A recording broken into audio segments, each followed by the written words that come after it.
அறிவும் மானமும் தமிழனுக்கு அழகு என்றார் பெரியார். உன் பார்க்கிற பார்வையில் பரிசுத்தம் என்று வேண்டும் என்று சொன்னது இயேசு கிறிஸ்து. இந்த உலகத்தில் சமத்துவத்தை கற்றுக் கொடுத்தது வேறு சுத்தமேதாகவும். இப்படி இருக்கிற பட்சத்தில் இந்த சங்கிகள் எல்லாம் ஒன்று சேர்ந்து கொண்டு தமிழ்நாட்டில் மதக்கலவரத்தை தூண்டுவதற்காக இப்படிப்பட்ட போராட்டத்தை செய்து கொண்டிருக்கிறார்களே. மனிதன் அல்ல, இவர்களெல்லாம் மனிதநேயமற்றவர்கள். நல்ல மனிதன் எந்த மதம் பார்க்காமல், இனம் பார்க்காமல், மொழி பார்க்காமல் இருப்பார்களே தவிர எங்கேயும் மத நல்லிணக்கத்தை கெடுக்கிறவர்களாக ஒரு நாளும் இருக்க மாட்டார்கள். ஆனாலும் இன்று எச்சராஜா போன்றவர்கள் எல்லாம் இஸ்லாமியர்கள் கோயிலை இடிப்போம், கொலை செய்வோம், அடிப்போம் என்று மிரட்டி கொண்டு இருக்கிறார்கள். உங்களும் மிரட்டல் உருட்டலுக்கெல்லாம் பயப்படுகிற ஆட்கள் நாங்கள் அல்ல. இது எங்கள் தமிழ் மண். இந்த நாட்டிற்கு மிஷனரிகள் வந்து அநேக நன்மைகளை செய்து சமத்துவத்தை கற்றுக் கொடுத்தவர்கள் அவர்களாம். ஆனால் நீங்கள் என்ன செய்து கொண்டிருக்கிறீர்கள்? அண்ணாமலை போன்றவர்கள் எல்லாம் நாங்கள் இந்த ஆட்சியை கீழே இறக்குற வரைக்கும் நான் செருப்பணிய மாட்டேன், நாட்டில் பெண்களுக்கு பாதுகாப்பு இல்லை, அதனால் நான் சவுக்கடி அடித்துக் கொள்கிறேன். உங்கள் கட்சியில் இருப்பவர்களே பெண்களுக்கு தொல்லை கொடுத்து கொண்டிருக்கிறார்களே, அதற்காக நிர்வாணமாக நடப்பீர்களா? ஏறையாமாற்றி கொண்டிருக்க எப்படியோ கணவாய் வழியா உள்ளே நுழைந்து இன்னைக்கு ஆரியத்தை பரப்புவதற்காக எல்லா மதங்கள் அடிப்படையில் சாதிகளை உருவாக்கி சாதிதான் உயர்ந்து என்று சொல்லி சாதி அடிப்படையில் நடந்து கொண்டிருக்கிறதை கேட்பதற்கு அவருக்கு தைரியம் இருக்கிறதா? என்ன நடந்து கொண்டிருக்கிறது? இந்த நாட்டில் மத நல்லிணக்கத்தை கெடுப்பதற்காக இந்த அரசு முயற்சி செய்து கொண்டிருக்கிறது. இந்த மக்கள் புரிந்து கொள்ளவில்லையா? அதனால்தான் இன்றைக்கும் தமிழ்நாட்டில் பிஜேபி கால் பதிக்க முடியவில்லை. தாமரை இன்னும் மலராமல் இருக்கிறது, கருகி போயிருக்கிறது தாமரை. எங்கள் எண்ணங்களிலே, சிந்தைகளிலே, செயல்பாடுகளிலே நாங்கள் ஒற்றுமையாக இருக்கிறோம் என்பதை நாங்கள் செயல்படுத்திக் கொண்டிருக்கிறோம், காட்டிக் கொண்டிருக்கிறோம், அப்படியா நடந்து கொண்டிருக்கிறோம். ஆனாலும் எங்களுக்குள் சாதி வரியும், இன வரியும், மொழி வரியும் இன்றைக்கு நீங்கள் செலுத்திக் கொண்டு ஊசி போல செய்து கொண்டிருக்கிறீர்களே, இது உங்களுக்கு வெட்கமா இல்லையா? என்ன நடக்கிறது உங்கள் ஆட்சியில்? எங்கு பார்த்தாலும் பெண்களை கற்பழித்து கொலை செய்வது. உத்தரப்பிரதேசில் சிறுபான்மை மக்களுக்கு 1% கூட இன்னைக்கு பாதுகாப்பு கிடையாது. தன் சொந்த வீட்டில் ஜெபிக்க முடியல, சிறுசபை நடத்த முடியல.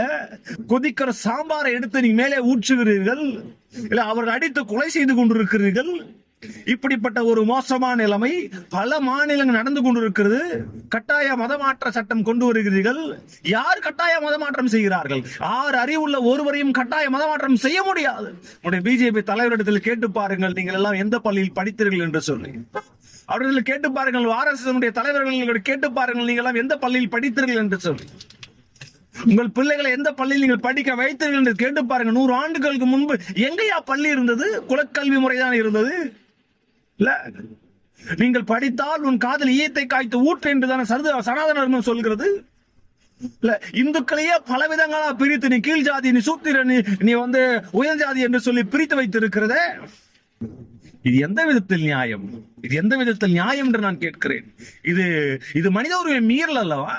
இந்திய அரசியலமைப்பு சட்டத்துக்கு விரோதமானது அல்லவா?